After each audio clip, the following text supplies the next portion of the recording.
कभी सोचा है कि हमारी गाड़ियां चलती कैसे हैं, या हमारे घरों में जो बिजली आती है वो आती कहाँ से है? तो आज हम उन दो छिपे हुए खजानों के बारे में जानेंगे जो हमारी दुनिया को चला रहे हैं, कोयला और पेट्रोलियम। हम पता लगाएंगे कि ये बनते कैसे हैं, हम इनका इस्तेमाल कैसे करते हैं, और सबसे जरूरी बात, इनका भविष्य हमारे भविष्य से इतना गहराई से क्यों जुड़ा हुआ है।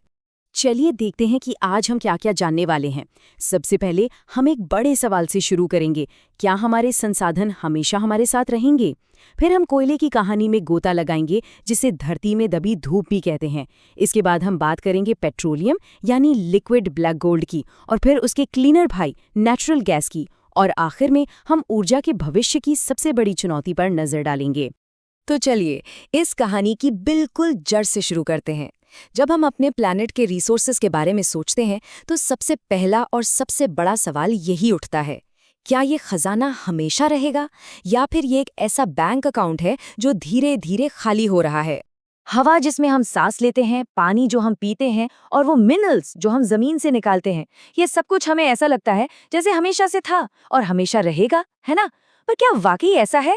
यही वो सवाल है जिसका जवाब सब कुछ बदल देता है। इसे ऐसे समझते हैं, मान लीजिए हमारे पास दो तरह के कुदरती बैंक अकाउंट हैं। एक है अक्षय यानी इनएग्जॉस्टेबल, इसमें सूरज की रोशनी और हवा जैसी चीजें हैं। हम इन्हें कितना भी इस्तेमाल करें ये कभी खत्म नहीं होंगे।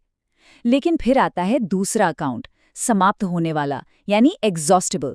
इसमें जंगल, खनिज और हाँ, हमारे आज के हीरो कोयला और पेट्रोलियम आते हैं।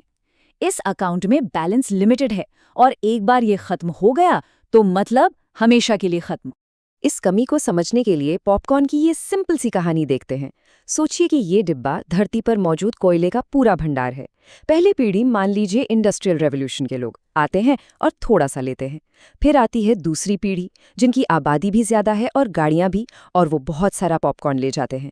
और जब तक हम यानी तीसरी पीढ़ी पहुंचते हैं तो पता चलता है कि डिब्बा तो लगभग खाली हो चुका है। ये एक सीधी सी लेकिन बहुत गहरी बात समझाता है कि जो हम आज इस्तेमाल कर रहे हैं वो आने वाली पीढ़ियों के लिए शायद बचेगा ही नहीं।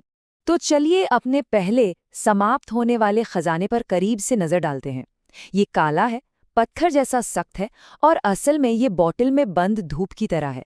जी हाँ, हम बात कर रहे हैं कोयले की। ये वही चीज है जिसने औद्योगिक क्रांति को ताकत दी। कोयला, पत्थर जैसा कठोर और एकदम काला।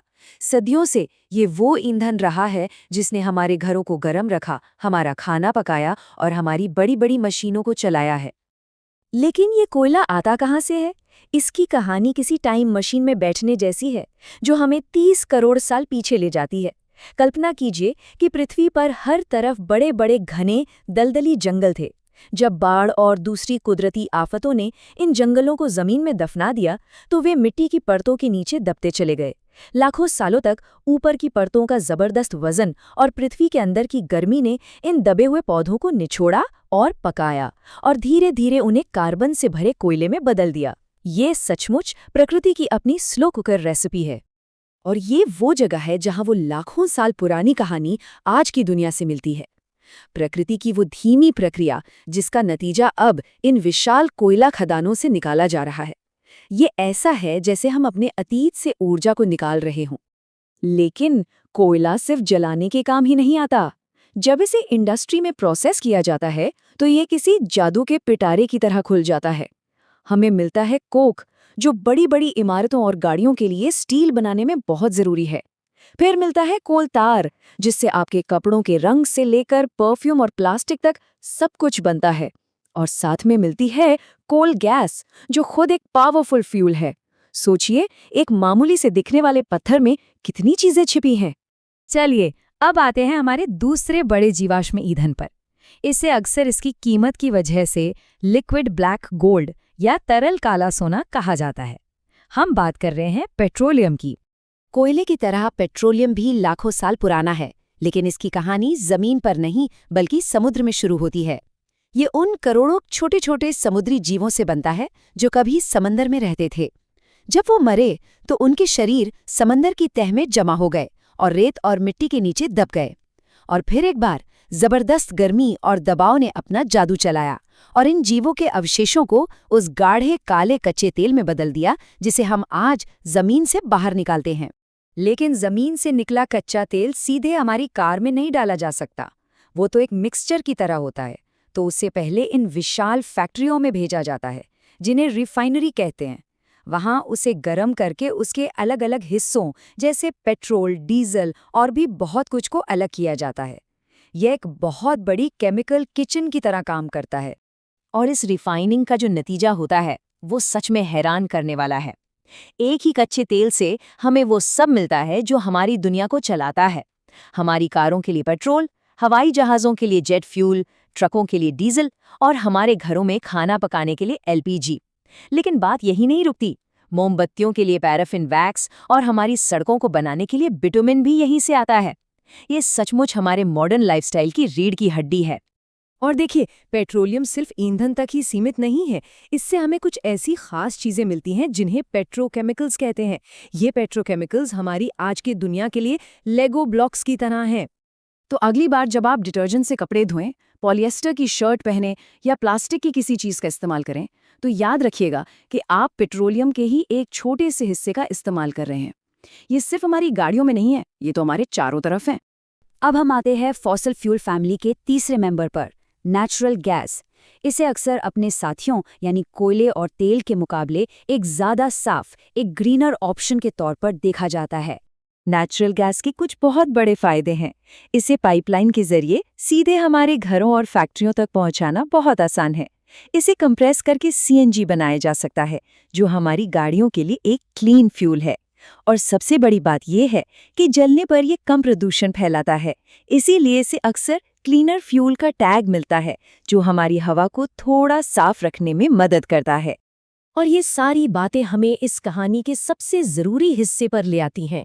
हमने देखा कि ये ईंधन कितने कमाल के और कितने उपयोगी हैं, लेकिन अब हमें सिक्के के दूसरे पहलू का सामना करना होगा।